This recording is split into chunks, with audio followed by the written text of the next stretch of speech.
നെടുങ്കണ്ടം മുണ്ടിയിരുമിയിൽ വ്യാപാര സ്ഥാപനങ്ങളിൽ വ്യാപക മോഷണം. 4ഓളം സ്ഥാപനങ്ങളിൽ മോഷണം നടത്തി.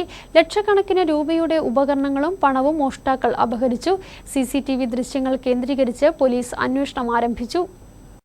മുണ്ടിയിരുമയിലെ നിരവധി വ്യാപാര സ്ഥാപനങ്ങളിലാണ് മോഷണം നടന്നത്. 10-ലധികം സ്ഥാപനങ്ങളിൽ മോഷണശ്രമം നടന്നു. 4 സ്ഥാപനങ്ങളിൽ നിന്നും പണവും ഇലക്ട്രോണിക് ഉപകരണങ്ങളും മോഷ്ടാക്കൾ കവർന്നു.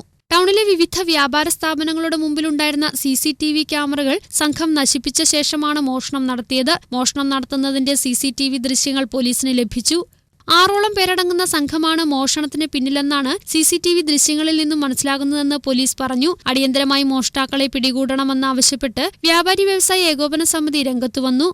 10-30,000 രൂപയുടെ മുകളിലുള്ള തുകയും അവരുടെ മോണിറ്റർ, ക്യാമറ ഉൾപ്പെടെയുള്ള സാധനങ്ങളെല്ലാം അടിച്ചുകൊണ്ടും പോയ ഒരു സംവിധാനം ഉണ്ടായിട്ടുണ്ട്. പോലീസിൽ രാവിലെ വിളിച്ച് ഞങ്ങൾ പറഞ്ഞു. പോലീസുകാർ വന്നു, പരിശോധന മറ്റു കാര്യങ്ങളെല്ലാം നടത്തി. അപ്പം പല ക്യാമറകളിലും ഇവരുടെ ഫോട്ടോകളും മറ്റു കാര്യങ്ങളും ഒക്കെ തെളിഞ്ഞിട്ടുണ്ട്. അപ്പോൾ ആ ക്യാമറ എല്ലാം പോലീസ് ശേഖരിച്ചിട്ടുണ്ട്.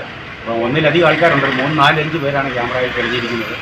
അപ്പം പോലീസ് വ്യാപകമായിട്ട് അന്വേഷണം നടത്തുന്നുണ്ട്. പ്രതികളെ എത്രയും വേഗം പിടിക്കണമെന്നാണ് കേരള വ്യാപാരി വ്യവസായി ഏകോപന സമിതി മുണ്ടിയിരുമ യൂണിറ്റിന് വേണ്ടി പറയാൻ.